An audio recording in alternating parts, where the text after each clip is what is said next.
గోరింటాకు అంటే ఏంటి? దానికి ఆ పేరు ఎలా వచ్చింది? ఆషాఢంలోనే ప్రత్యేకంగా గోరింటాకు ఎందుకు పెట్టుకుంటారు? గోరింటాకు ఎలా పుట్టింది? గోరింటాకు పెట్టుకుంటే ఆరోగ్య ఫలితాలు ఏంటో తెలుసా? తెలుసుకుందాం, వినండి. పాత రోజుల్లో చిన్న ఫంక్షన్ రాగానే, చిన్న పండగ రాగానే మొదటిగా అందరికీ గుర్తొచ్చేది గోరింటాకే. మన అలంకరణలో భాగంగా గోరింటాకును కూడా అలంకరించుకునేవారు. ఇప్పుడంటే కోన్స్ అవి వచ్చేసే గాని పాత రోజుల్లో గోరింటాకుకి చాలా ప్రాముఖ్యతను ఇచ్చేవారు. మొదటిగా గోరింటాకు అంటే అర్థం ఏంటో తెలుసుకుందాం. గోరింటాకు అంటే గౌరీ ఇంటి ఆకు, సాక్షాత్తు పార్వతీదేవికి సంబంధించినది. అనగా గౌరీదేవి ఇంటి దగ్గర నుంచి వచ్చినది అని అర్థం. పార్వతీదేవి అన్నా గౌరీదేవి అన్నా ఒకటే. గౌరీదేవి తన బాల్యంలో తన స్నేహితులతో కలిసి తోటలో ఆడుకుంటున్నప్పుడు ఆ తల్లి మెచ్యూర్ అవుతుంది, అనగా బహిష్ట అవుతుంది. అలా అయినప్పుడు రక్తపు చుక్క నేల మీద పడినప్పుడు ఒక మొక్కగా వెలుస్తుంది. అది చూసిన వారి స్నేహితులు పర్వతరాజుకు వెళ్లి చెప్తారు. పర్వతరాజు ఎవరో కాదు, సాక్షాత్తు పార్వతీదేవి యొక్క తండ్రి. పర్వతాలలో ఉన్న సంబంధం కారణంగా ఆమెను కొన్నిసార్లు పార్వతి అనగా పర్వత కుమార్తె వాడుకగా పార్వతి అంటున్నారు. ఆ తరువాత పర్వతరాజు సతీ సమేతంగా అక్కడికి వస్తాడు. ఇంతలోనే ఆ మొక్క పెద్దదిగా అయి ఉంటుంది. చూసిన పర్వతరాజు ఆశ్చర్యంతో దానితో చూస్తాడు. ఇంతలోపు ముదురాంశతో నేను జన్మించాను, నా వలనే ఈ లోకానికి ఏమైనా ఉపయోగం కలదు అని పర్వతరాజుతో ఆ మొక్క అంటుంది.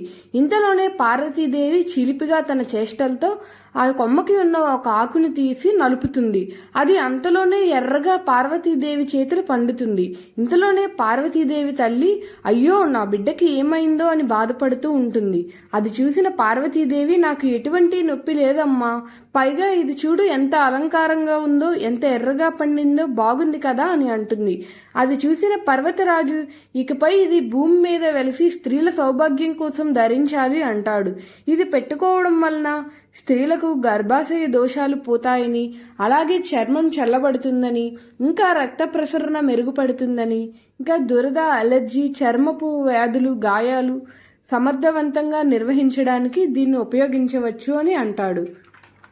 ఇంతలో కుంకుమ ఇలా అంటుందంట, ఏంటి గోరింటాకు ఇంత ఎర్రగా పండుతుంది కదా, నన్ను ఇంకా పెట్టుకోవడం మానేస్తారేమో, నన్ను నుదుటిన ధరించరేమో అని చెప్పి గోరింటాకుకి చెప్పి కుంకుమ విలపిస్తుందంట.